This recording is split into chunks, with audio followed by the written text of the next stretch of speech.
আচ্ছা মামা, আমি যে তোমার বিয়ে গেছিলাম তখন আমি কত বলেছিলাম? এই আসছিলাম 10-12 বছরে। এটুকু বাবা, তাইলে আমি তোমার বিয়ে খাইনি গেছি। সালার আমি চলুন আমার বিয়ে খাইছি। বাবা তুমি তো আসছি দাদা। বাবা, আমার বিয়ে তোমার দাওয়াত দিন না কেন বাবা? তুমি আমার মাইক বিয়ে করছো, আমি তোমার মাইক বিয়ে করবো সুদা।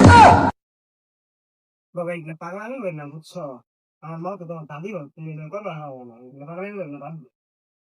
না বাবা আমি করবো না, বাবা আমি করবো না।